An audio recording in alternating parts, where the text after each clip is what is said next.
I've cleaned offices for 15 years, and in that time I've learned something about silence. It remembers things. Every echo, every hum of the lights, every coffee stain on a desk holds a trace of someone's life. But nothing I'd ever found came close to what waited for me that Tuesday night in October. My name is Calvin Brooks, and when I spotted that wallet under a mahogany desk on the 23rd floor, thick with $10,000 in cash, my first thought was to keep it. God knows I needed it.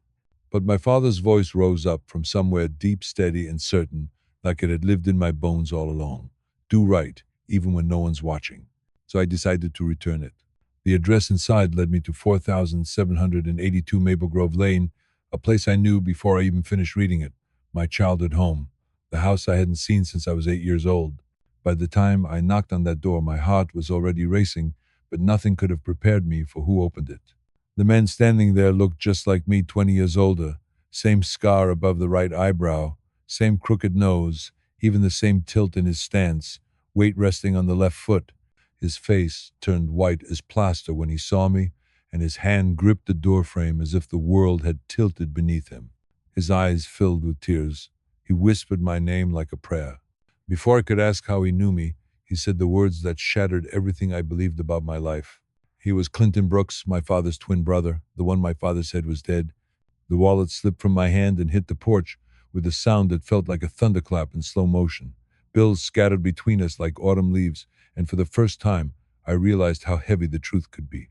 My father, Daniel Brooks, the man who built his life on honesty, had lied to me every single day until he died. And the reason he did the secret that destroyed two brothers who once loved each other more than life itself would soon tear through everything I thought I knew about family, forgiveness, and the cost of love. I cleaned the Meridian Tower in downtown Detroit. Every night from 10 to 6, I pushed my cart through hallways that smelled of polish and quiet ambition, wiping desks where people earned in a day what I made in a month. But I wasn't bitter. After Mala, my wife, died 3 years ago, silence became my only comfort. No empty sympathy, no awkward small talk, just the rhythm of the mop, the hum of the lights, and old Motown songs in my headphones. My father raised me alone after my mother walked out when I was 8. He was a locksmith. His van always smelled like metal and oil, the air thick with the sound of keys clinking together. He had hands built from work, scarred but gentle, and he'd ruffle my hair every morning before school. Work hard, stay honest, sleep easy, he'd say. He never spoke of family beyond us, said we were all we needed, and I believed him. He died 5 years ago at his workbench, still holding his favorite lockpick set. Heart attack. The paramedic said it was quick, no pain. I like to think that's true. Only 6 people came to the funeral. No cousins, no uncles, just a few old customers who owed him favors. I thought I was the last Brooks left in the world. That Tuesday night began like any other.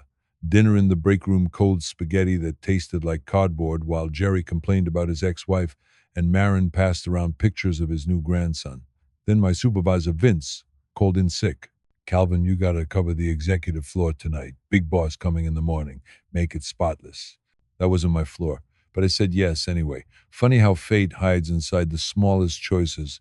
One weary man, one extra shift, one lost wallet waiting under a desk. The executives noticed everything. The smallest fingerprint on a glass pane, a scuff on the marble, nothing escaped their world of perfection. The 23rd floor wasn't like the rest of the building. When the elevator doors slid open, it felt like stepping into another reality. Marble floors gleamed so bright I could see myself in them, tired and small beneath the ceiling lights. The air smelled of leather briefcases, new money, and quiet power. Mahogany desks filled rooms larger than my entire apartment. Real art hung on the walls, no cheap motivational posters, no fake sunsets promising teamwork, just canvases that looked like they'd been painted by people who'd never worried about bills in their lives. I started with the smaller offices, empty now but still humming, with the ghosts of people who ran the city from behind glass doors. Harrison, Blackwood, Morrison, Mitchell, names etched in gold on plates that probably cost more than my week's pay. They were the kind of people who made decisions that rippled through thousands of lives like mine and never even knew our names. The corner suite belonged to C. Mitchell, chief financial officer. The view took my breath away, floor to ceiling windows spilling open to the Detroit skyline, lights scattered below like fallen stars. Marla would have loved that view. She always said the city looked softer from up high, like all its bruises disappeared under the glow. I was mopping under the huge mahogany desk when the mop handle struck something solid. A soft thud, then the sound of something sliding free. I crouched, knees protesting, and found the wallet wedged between the desk and the carpet. Not a regular wallet, this was luxury. Hand-stitched Italian leather, buttery smooth, the kind of thing that costs more than a month's groceries. The monogram read CT in gold. I thought maybe Charles Theodore Mitchell or Christopher Thomas, rich folks, always had middle names that sounded like they belonged in marble halls. I should have dropped it in the lost and found box, should have handed it to security and gone back to my mop. But curiosity can be louder than conscience. When I opened it, my hands began to shake. Inside were 5 stacks of crisp $20 bills, each wrapped in a paper band marked $2,000, 10,000 in total. No ID, no cards, no trace of the man who owned it, just the money, and a single folded piece of paper tucked behind the bills. When I opened that note, my heart stopped. An address, written in neat handwriting, 4782 Maple Grove Lane, my childhood home, the place where my father raised me until everything fell apart. I sat on that expensive carpet for 20 minutes, the wallet heavy in my hands, $10,000. I couldn't stop doing the math. 4 months of rent, the transmission repair I'd been putting off, the dental work I couldn't afford, maybe even a proper headstone for Mala, something more than the flat mark I'd barely managed. My hands wouldn't stop shaking. Part of me wanted to pocket the cash and leave. No one would know. The security cameras on this floor hadn't worked in months. Terrence, from maintenance, had told me so. Who carries 10 grand in cash anyway? Drug dealers, corrupt executives, people who'd never reported missing. I could walk away. But then I heard Dad's voice, clear as if he was standing right behind me. Character is what you do when nobody's watching. He told me that when I was 12, after I'd found the $20 bill at the grocery store, he'd made me turn it in, even though I'd wanted that new video game everyone else had. Sleep comes easy when your conscience is clean, son. I closed my eyes. $10,000. Maple Grove Lane. That address opened a door I'd kept locked for decades. Suddenly I could see everything again, the maple tree with the tire swing Dad built for me, the basement where he taught me how to hold a hammer, the kitchen that smelled like Mom's blueberry pancakes every Sunday, until one day she was just gone. We left that house when I was 8, no explanation, just boxes, silence, and my father's face set like stone. Your mother's gone, Calvin. She's not coming back. That's all he ever said. He sold the house within a week, moved us to a cramped apartment across town. Never looked back, never told me why. Until that night, I hadn't thought about Maple Grove in years. But now, seeing that address again written in a stranger's wallet, hidden in the heart of the 23rd floor, it felt like the past had come looking for me. I don't even remember deciding to call her. One moment I was staring at the wallet in my hands. The next, my phone was ringing. Meredith, my cousin, the unofficial keeper of every branch in the family tree. She lived in Chicago now, ran one of those ancestry accounts, spent her weekends tracing bloodlines that led to people I'd never met. If anyone knew about someone with the initials CT, it would be her. She picked up on the second ring, her voice still thick with sleep. Calvin, it's almost midnight. Is everything okay? Hey, Mary, quick question. I tried to keep my tone light, but my pulse was drumming. You ever hear of anyone in our family with the initials CT? The silence that followed was long enough for me to check if the call had dropped. When she finally spoke, her voice had changed, careful, edged with something that felt like fear. Why? Are you asking about that? Just curious, I said. Found something at work with those initials. Calvin, your dad had a brother, Clifton, but Daniel always said he died before you were born. Car accident in California. The room seemed to tilt. My throat went dry. You sure he died? That's what your father told everyone. He said it was too painful to talk about. Made a point of saying he was an only child after that. I only know because my mom mentioned it once at Christmas after a few glasses of wine. She said it was strange how there were no funeral records, no obituary, just Daniel's word. I swallowed hard. You ever meet him? Clifton? No, nobody did. He was gone before I was born. Calvin, what's this about? You're scaring me. I hung up without answering. My father never lied to me. Not once in 30 years. When my goldfish died, he told me straight no talk of a farm upstate. When I asked if Mom was ever coming back, he didn't sugarcoat it. He told the truth. even when it broke both of us. So why would he lie about a brother? By morning, I knew I couldn't just hand that wallet to security and walk away. My shift ended at 6. By 6:30, I was parked outside 4782 Maple Grove Lane. The neighborhood looked exactly like the one in my memories, only older, faded like a photograph left too long in the Sunday. Mrs. Rodriguez still had her army of garden gnomes cracked and leaning. The Pattersons' house still wore that ugly green trim, but 4782, it looked reborn. New windows framed in money, fresh paint in what Mom would have called sophisticated gray. The old tire swing was gone, replaced by neat landscaping that probably cost more than my annual income. Whoever lived there now wasn't struggling. Whoever lived there carried wallets full of $10,000. I sat in the truck, engine idling, arguing with myself. Return it and get answers, or drive away and forget this ever happened. In the end, curiosity won. It always does. I took the wallet, stepped out, and walked the same stone path I'd run barefoot down as a kid. Each step felt heavier than the last. My hand shook as I knocked. A voice called from inside, calm, familiar in a way that made my stomach twist. Hold on, hold on. I froze. It was my father's voice. Not exactly, but close enough to make the world tilt sideways. Footsteps approached slow, deliberate, the same rhythm my father had when he was thinking. Then the door opened and I forgot how to breathe. The man standing there was me. Older by 20 years, hair graying at the temples, lines carved deep into his face. The same nose that bent slightly left from that baseball accident. The same scar above the right brow. Even the same awkward hands too big for the wrists. What Marla used to call my puppy paws. It was like staring into a mirror that had aged without me. He looked at me, and I saw his mind racing through disbelief, then recognition, then something else, sorrow. Dear God, he whispered, clutching the door frame as if it might keep him standing. Calvin? You're Calvin Brooks? My voice came out thin and unsteady. How do you know my name? His eyes filled with tears he didn't bother to hide. Because I'm Clifton Brooks, your uncle, your father's twin brother, the one he told everyone was dead. The words hit like a hammer to the chest. Dad never mentioned a twin. Never once. Not in 30 years of nights around the dinner table. Not even when he was dying. You're supposed to be dead, I said. Car accident in California. He gave a hollow smile. In a way, I was. He stepped aside, motioning for me to come in. Please, you have my wallet. I lifted it, still trying to reconcile my face, with the man I'd been told never existed. $10,000, I said, my voice low. You just carry that around? He nodded toward the living room. My office. I'm the CFO at Meridian. Mitchell's my professional name. He let out a laugh that wasn't laughter at all.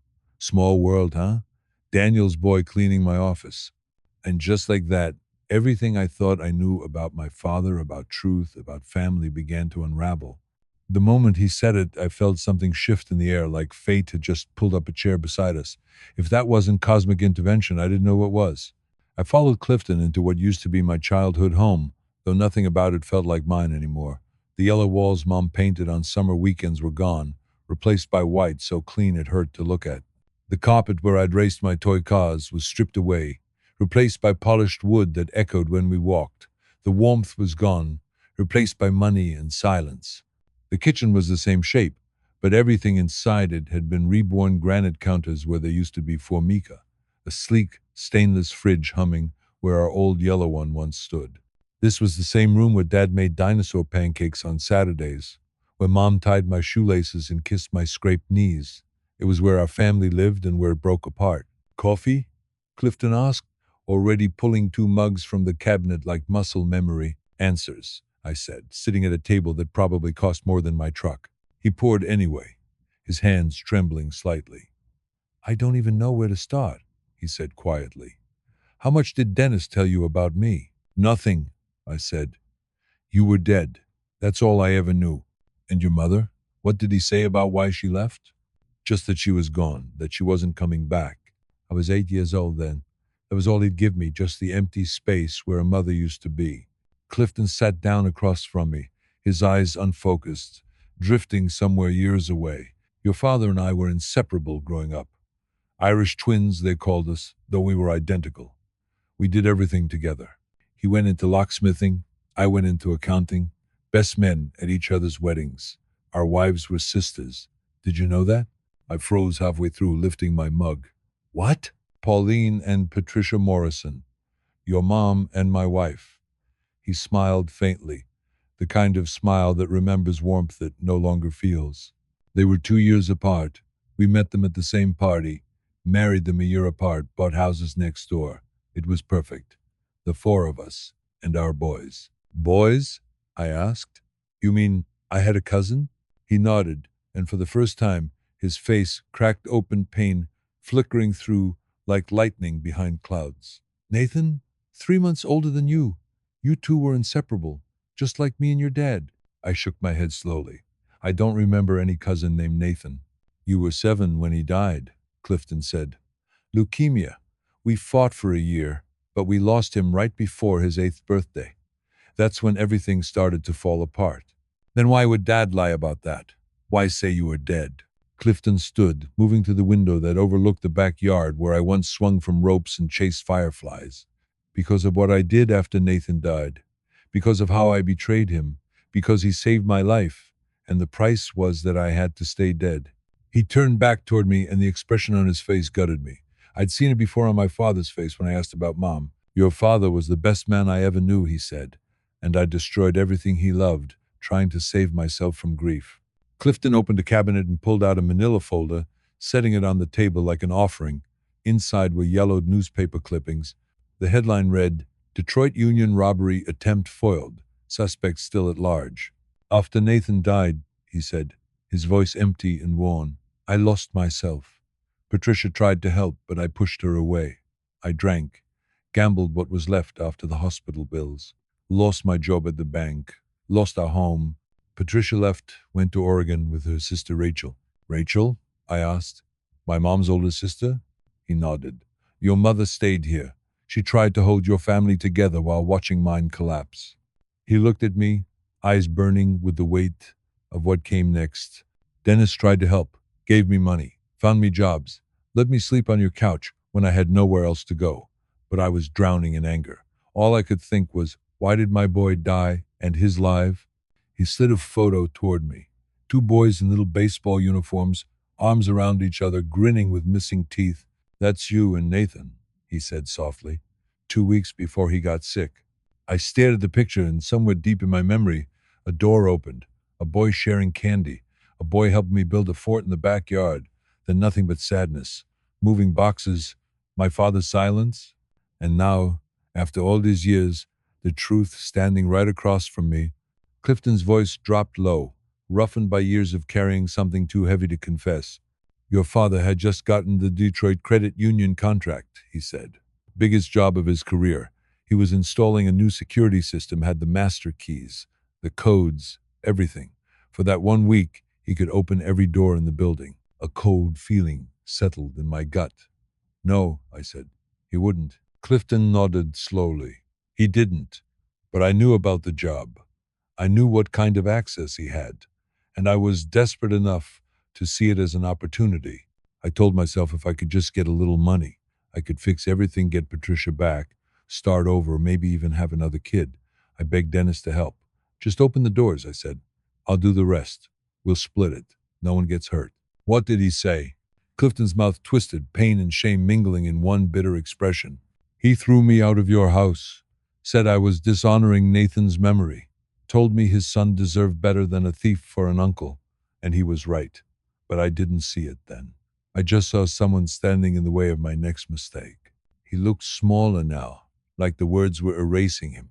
I stole his work keys while he slept, drove to a 24-hour hardware store, made copies, put them back before dawn. Everything was ready by Friday night. You robbed the bank? He shook his head. No, I went there. Stood at the door at 2 a.m., keys in hand. I could hear my own heartbeat echoing off the glass. And when I saw my reflection in that door, God Calvin, I didn't see myself anymore. I saw this twisted, empty shell of a man, someone my son would have run from. I started crying right there on the sidewalk, thinking about Nathan, thinking about your father, thinking about how much I'd already broken, and I couldn't do it. I left, went to a bar instead, and drank until they threw me out. I leaned forward. Then why the newspaper article? He exhaled shakily. Because someone else robbed that same bank 3 hours later.